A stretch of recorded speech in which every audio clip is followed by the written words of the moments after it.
Hello everyone, DC machine and transformer જેમ આપણે chapter number 2 વિશે વાત કરતા હતા. ચેપ્ટર નંબર 2માં હવે આપણે જોઈશું કે કોઈપણ પ્રકારનું ડીસી જનરેટર હોય એ ડીસી જનરેટરમાં આપણે મેક્સિમમ એફિશિયન્સી મેળવવી હોય તો મેક્સિમમ એફિશિયન્સી આપણે કઈ કન્ડિશનમાં મેળવી શકીએ.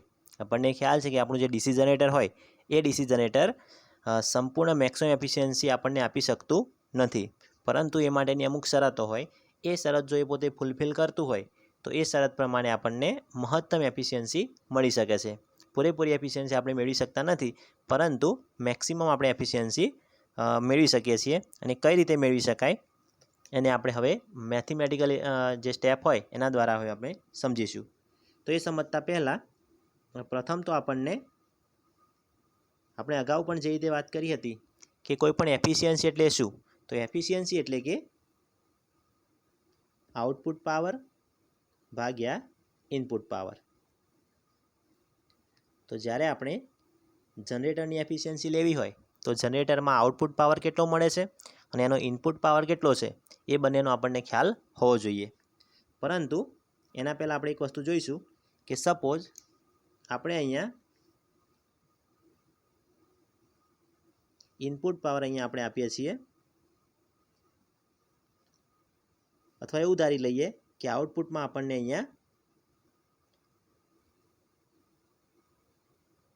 10 વોલ્ટ મળતા હોય. આઉટપુટમાં અહીંયા આપણને 10 વોલ્ટ મળતા હોય તો એનો મતલબ શું થાય કે ઇનપુટમાં આપણે કેટલા વોલ્ટ આપ્યા હશે, તો ઇનપુટમાં આપણે આપેલા હશે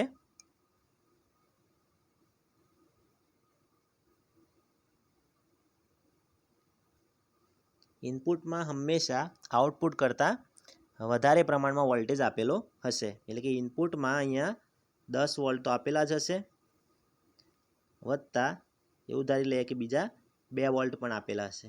અને આ 2 વોલ્ટ ક્યાં જશે, તો 2 વોલ્ટનો અહીંયા લોસ થતો હોય છે.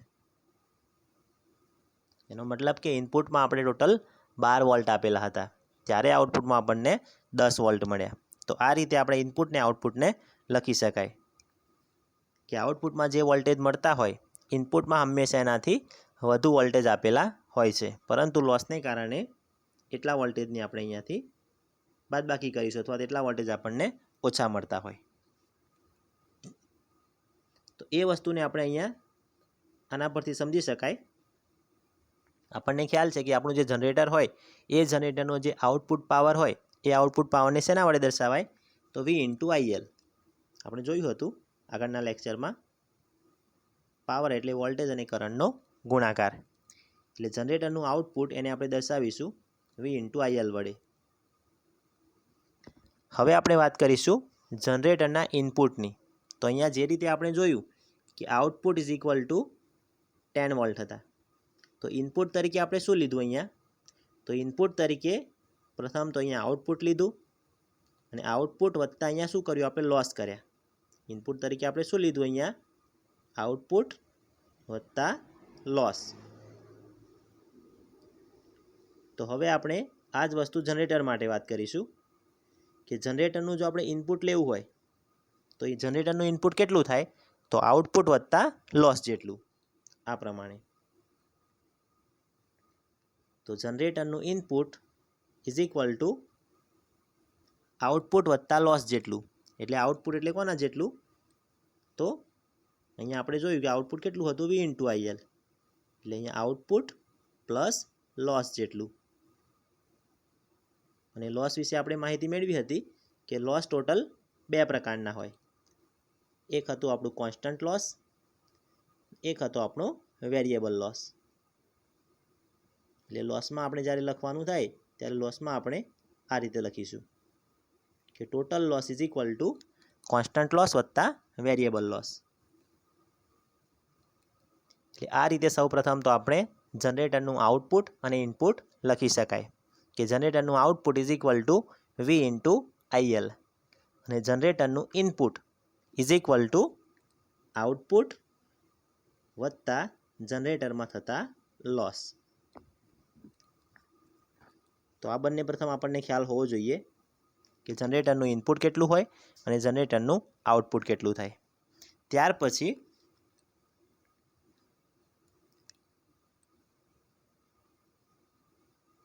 હવે આપણે જોઈશું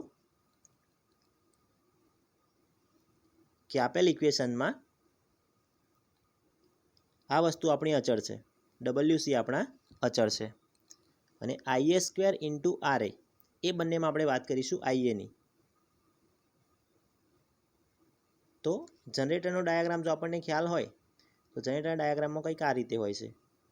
આ રીતે અહીંયા આપણું આર્મેચર હોય, આ રીતે અહીંયા આપણું શન્ટ વાઇન્ડિંગ હોય, અને આ રીતે અહીંયા આપણું સિરીઝ વાઇન્ડિંગ હોય. અહીંયા આપણો લોડ કનેક્ટ કરેલો હોય. એટલે જ્યારે પણ આર્મેચરમાંથી અહીંયાથી કરંટ પસાર થાય, આર્મેચર કરંટ અહીંયાથી IA પસાર થાય, તો એ કરંટ આપણો અહીંયા સિરીઝમાં પણ જાય. એટલે આ કરંટ આપણો મળશે સિરીઝ કરંટ, એટલે કે ISC. અને આ જ કરંટ આપણો અહીંયા લોડમાંથી પણ પસાર થાય, એટલે કે IL. અને અહીંયા જે કરંટ મળશે ને આપણે કહેતા હતા શન્ટ કરંટ, એટલે કે ISH. એટલે આપણે આર્મેચરનો ટોટલ કરંટ રાખવો હોય તો ટોટલ કરંટ આપણો થશે અહીંયા શન્ટ કરંટ વત્તા સિરીઝ કરંટ. હવે અહીંયા ફિગર પરથી જોઈ શકાય કે સિરીઝ કરંટ અને લોડ કરંટ એ બંને સરખો થશે, કેમ કે અહીંયાથી જેટલો કરંટ પસાર થાય એ જ કરંટ પાછો અહીંયાથી લોડમાંથી પસાર થાય. એટલે આપણે ISCની જગ્યાએ IL પણ લખી શકાય. ISCની જગ્યાએ આપણે અહીંયા IL પણ લખી શકાય. એટલે આપણો આર્મેચર કરંટ થાય ISH વત્તા IL આ ઇક્વેશન પરથી.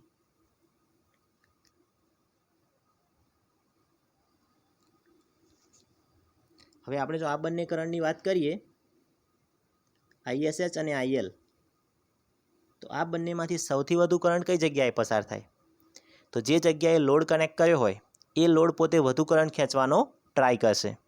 એટલે અહીંયા આપણે લોડ કનેક્ટ કર્યો છે, એટલે ILનો જે કરંટ હોય એ કરંટ ISHની સરખામણીમાં કેવો હોય?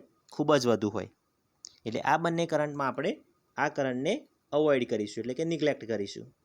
એટલે માત્ર આપણું શું વધશે IAમાં? IA ઇઝ ઇક્વલ ટુ આપણે લઈશું માત્ર IL. IA is equal two આપણે IL લઈશું. અને આ બંને કરંટને આપણે માત્ર હવે I વડે દર્શાવીશું, કેમ કે આ બંને કરંટ સરખા થઈ ગયા.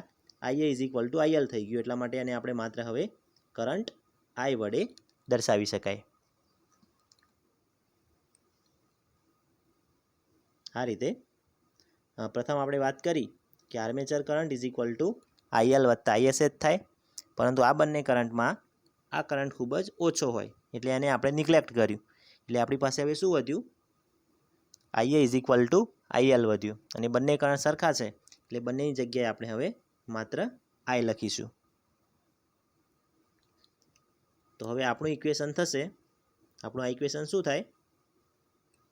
તો ILની જગ્યાએ હવે આપણું I થઈ જાય. એટલે આપણો જે ઇનપુટ પાવર હતો એનું ઇક્વેશન શું થાય?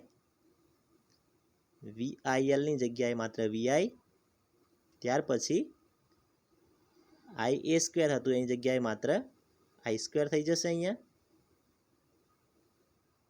અને અહીંયા આપણા WC.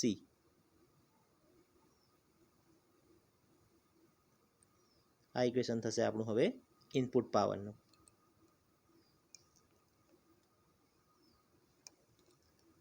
અને જે આપણો આઉટપુટ પાવર હતો એ આઉટપુટ પાવરમાં પણ VILની જગ્યાએ માત્ર થઈ જશે આપણું V ઇન્ટુ I.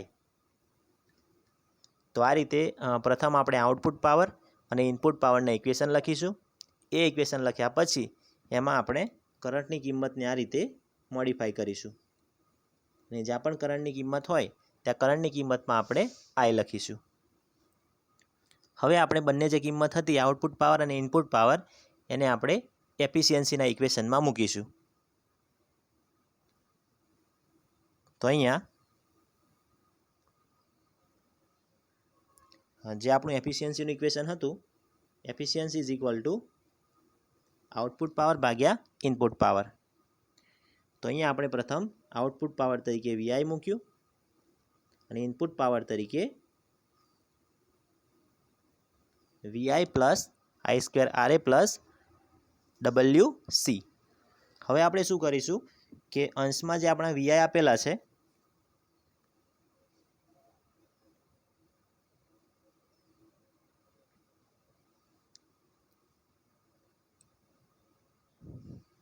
એને આપણે છેદમાં ભાગી લઈશું, એટલે દરેકને આપણે વીઆઈ વડે ભાગીશું. આ જે ઇક્વેશન છે એ ઇક્વેશનમાં દરેક પદને આપણે વીઆઈ વડે ભાગીશું. તો અહીંયા જોઈ શકાય કે જ્યારે આપણે આ પદને વીઆઈ વડે ભાગીશું અહીંયા, તો વીઆઈ ભાગ્યા વીઆઈ એટલે શું થઈ જાય? 1 થઈ જાય. અહીંયા 1 થઈ જશે. પછી અહીંયા પણ વીઆઈ ભાગ્યા વીઆઈ એટલે કે 1 થઈ જાય. અહીંયા આઈ સ્ક્વેર આર એ ભાગ્યા વીઆઈ કરીશું, એટલે અહીંયા આઈ સ્ક્વેર આર એ ભાગ્યા વીઆઈ થશે.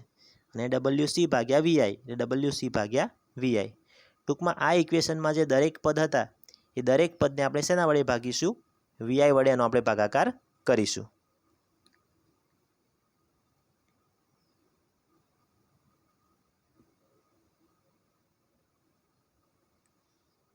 ત્યાર પછી અહીંયા બુકમાં ભૂલ છે, અહીંયા આપણે 1 આવશે, કેમ કે અહીંયા વીઆઈ ભાગ્યા વીઆઈ કરીશું એટલે આ વીઆઈ ઉડી જશે, એટલે બંનેમાં 1 આવશે.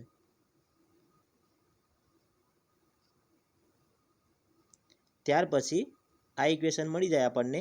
હવે એ ઇક્વેશનમાં આપણે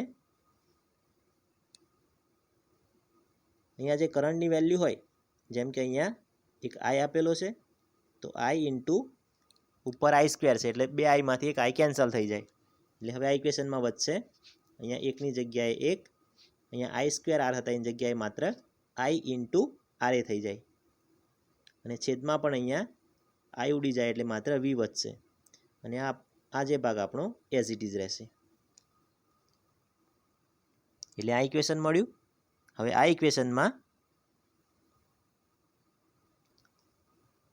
કોઈપણ જ્યારે આપણે હવે મેક્સિમમ એફિશિયન્સી મેળવવી હોય તો મેક્સિમમ એફિશિયન્સી મેળવવા માટે ડિનોમિનેટર હંમેશા મિનિમમ થવું જોઈએ. ડિનોમિનેટર એટલે કે આ જે પદ હોય એ પદ આપણું મિનિમમ થવું જોઈએ. એ પદ જ્યારે મિનિમમ થાય ત્યારે આપણે મહત્તમ એફિશિયન્સી મેળવી શકીએ, અને એ પદને આપણે મિનિમમ દર્શાવવા માટે એનું આપણે ડિફરન્સિએશન કરીશું. જે રીતે ઇન્ટિગ્રેશન અને ડિફરન્સિએશન હોય એ પ્રમાણે આપણે એનું ડિફરન્સિએશન કરીશું. હવે એનું ડિફરન્સિએશન આપણે કરીશું. આ જે પદ હતું એ પદનું આપણે ડિફરન્સિએશન કરીશું.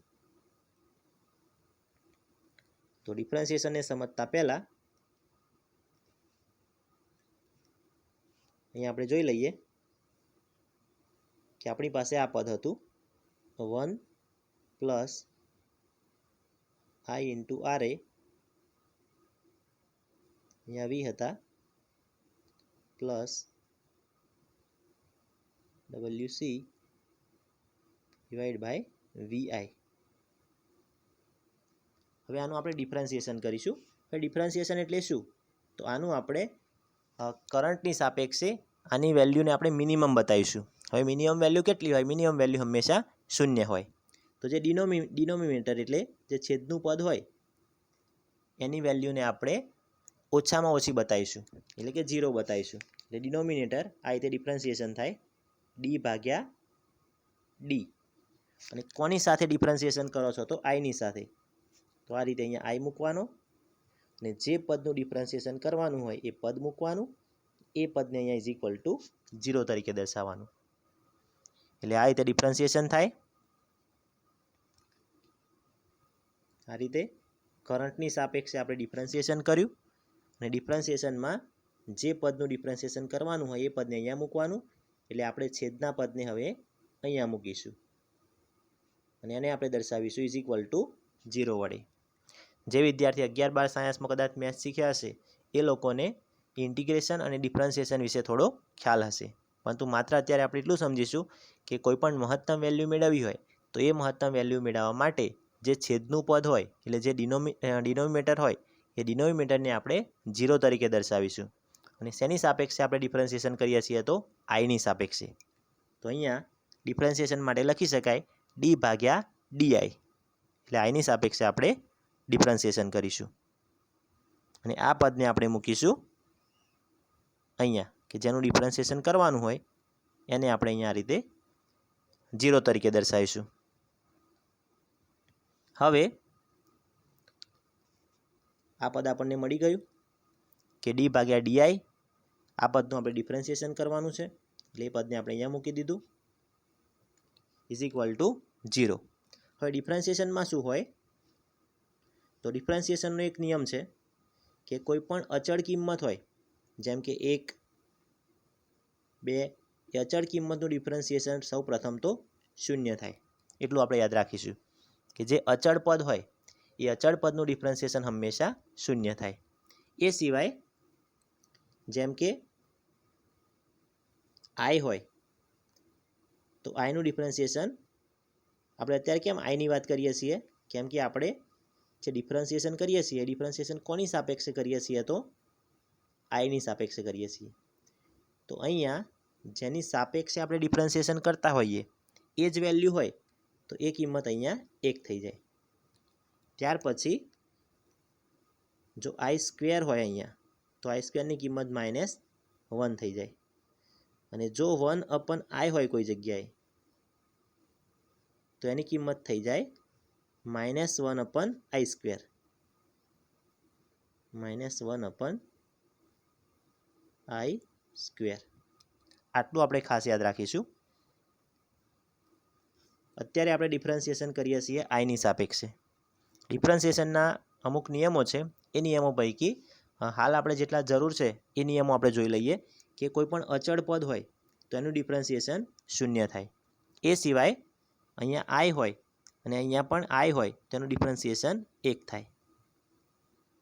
જો અહીંયા આઈ હોય અને અહીંયા આઈ સ્ક્વેર હોય તેનું ડિફરન્શિએશન -1 થાય.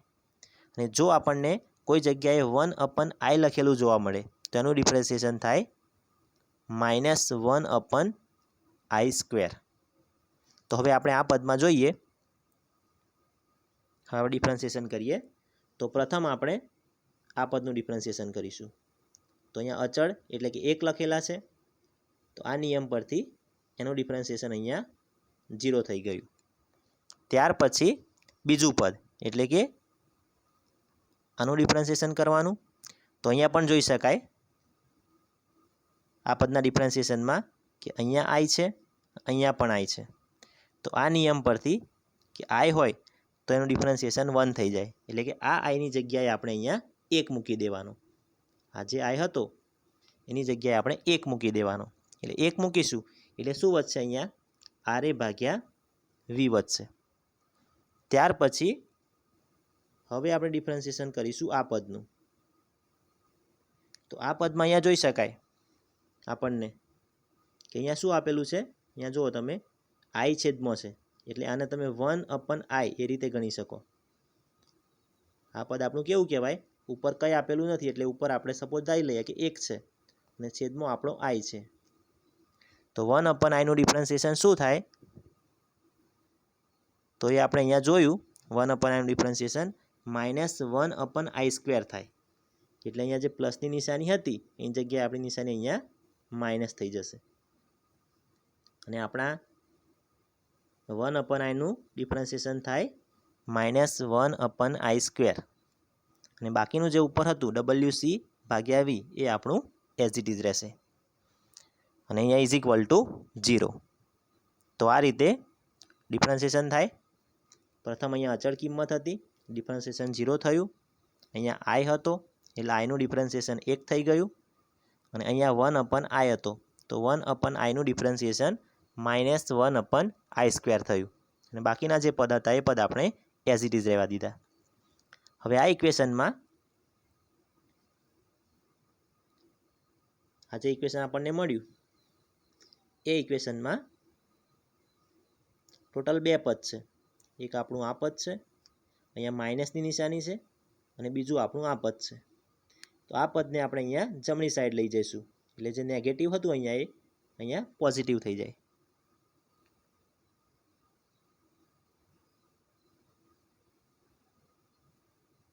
બરાબર. અહીંયા આ એક પદ હતું, આ પદને આપણે અહીંયા જમણી સાઈડ લઈ ગયા એટલે ઇક્વેશન આપણને આ મળશે RA/V. અને બાકીનું જે પદ હતું એ જમણી સાઈડ જશે. હવે આ ઇક્વેશનમાં આપણે WC ને કરતા બનાવીશું.